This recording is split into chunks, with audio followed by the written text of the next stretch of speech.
സൂറത്തുൽ അൻആമിൽ റബ്ബുൽ ഇസ്സത്തി ജല്ല ജലാലുഹു ഖുൽ മൻ യുനജ്ജീകും ഫീ ളുലുമാത്തിൽ ബഹരി, സമുദ്രത്തിലുള്ളതായ ആ അങ്ങേയറ്റത്തെ പ്രയാസപ്പെട്ടതായ ആ ഇരുളിൻ്റെ അകമാണ് സമുദ്രം.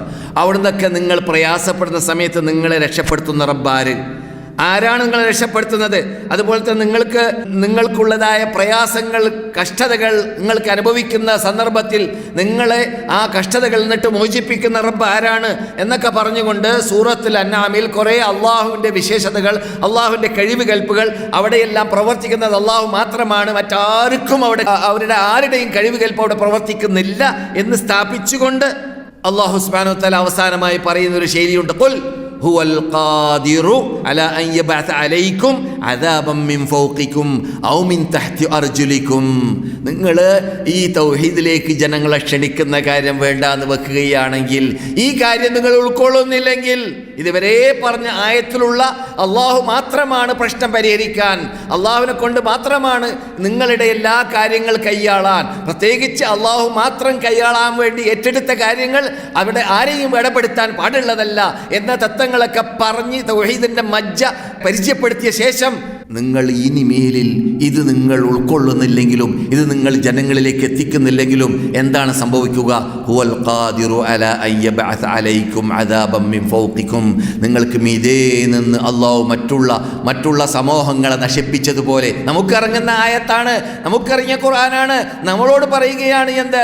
നിങ്ങളെ നശിപ്പിക്കാൻ എന്നെ കൊണ്ട് സാധിക്കും. നൂഹ് നബിയുടെ കാലക്കാരെ തുഫാൻ ഇറക്കി നശിപ്പിച്ചതുപോലെ, ലൂത്ത് നബിയുടെ കാലക്കാരെ മീതേ നിന്ന് കല്ലെറിഞ്ഞ് നശിപ്പിച്ചതുപോലെ, അങ്ങനെ മീതേ നിന്ന് എറിഞ്ഞി കൊല്ലാൻ അള്ളാഹ് കഴിവുണ്ട്. അതെല്ലാം, ആ ശക്തിയെല്ലാം ഇപ്പോഴും ആ ആകാശത്തിലുണ്ട്, അള്ളാഹുവിന്റെ അടുക്കലുണ്ട് എന്ന് പറയും പോലെ അതിന് അള്ളാഹു സാധിക്കും.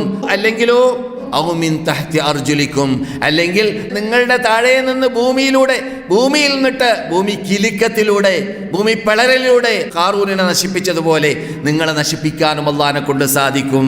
നിങ്ങളിങ്ങനെ നിങ്ങൾ ഏൽപ്പിച്ച നിങ്ങളുടെ ബാധ്യത നിർവഹിക്കാതെ, തൗഹീദ് പ്രചരിപ്പിക്കാതെ, തൗഹീദ് ഉൾക്കൊള്ളാതെയാണ് ജീവിക്കുന്നതെങ്കിൽ, എന്നിട്ട് നിങ്ങൾ അതിലൂടെ ഭിന്നിപ്പിൽ കൂടിയാണ് മുന്നോട്ട് കുതിക്കാൻ തീരുമാനിക്കുന്നതെങ്കിൽ നിങ്ങളെ ഞാൻ നശിപ്പിക്കും മീതെ നിന്ന്, താഴെ നിന്ന്.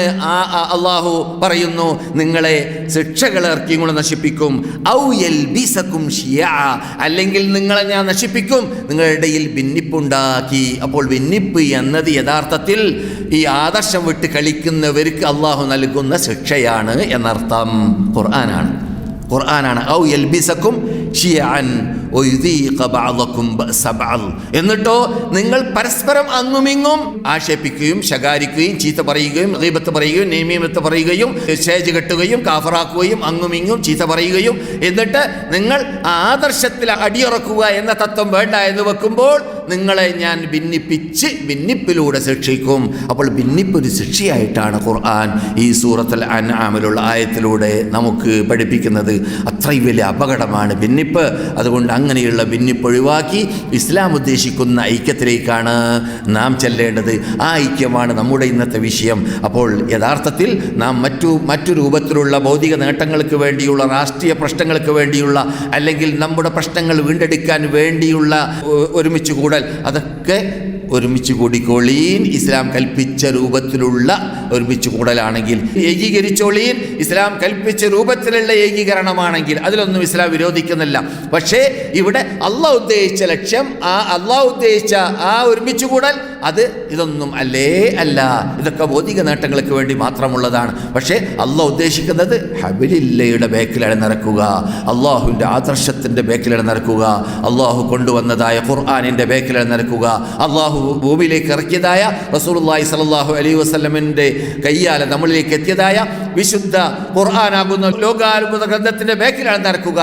ആ യോജിപ്പാണ് നമ്മളിൽ നിന്നിട്ട് അള്ളാഹ് ഉദ്ദേശിക്കുന്നത്. നാം ഗ്രൂപ്പീസം ഉണ്ടാക്കേണ്ട ഗതികേട് എപ്പോൾ വരുന്നു? നാം അള്ളാഹു കൽപ്പിച്ച കൽപ്പനകളിൽ വീഴ്ച വരുത്തുന്ന സന്ദർഭത്തിൽ, അത് ആദർശത്തിലുള്ള വീഴ്ചയാകുമ്പോൾ അപകടം വർദ്ധിക്കുന്നു. ആ അപകടം വർദ്ധിക്കുമ്പോൾ അള്ളാഹു പറഞ്ഞ ശിക്ഷ ദുനിയാവിൽ തന്നെ ഏൽക്കേണ്ടി വരുന്നത് എന്താണ്? ഔ യൽബിസകും ശിയഅൻ വയുദീഖ ബഅദകും ബഅസ ബഅദ്. തമ്മിൽ നിങ്ങളെ ശിക്ഷിപ്പിക്കുന്ന രൂപത്തിലുള്ളതായ ആ ശിക്ഷ നിങ്ങളിലേക്ക് ഭിന്നിപ്പിച്ച് നിങ്ങളെ ശിക്ഷിക്കുന്ന രൂപത്തിലുള്ള ശിക്ഷ നിങ്ങളിലേക്ക് ഞാൻ ഇറക്കും. നിങ്ങളിലേക്ക് ഞാൻ അയക്കും എന്നുള്ള പറഞ്ഞ ആ ശിക്ഷയാണ് നാം ഇപ്പോൾ അനുഭവിച്ചു കൊണ്ടിരിക്കുന്നത്. എന്ത് കാരണത്താൽ?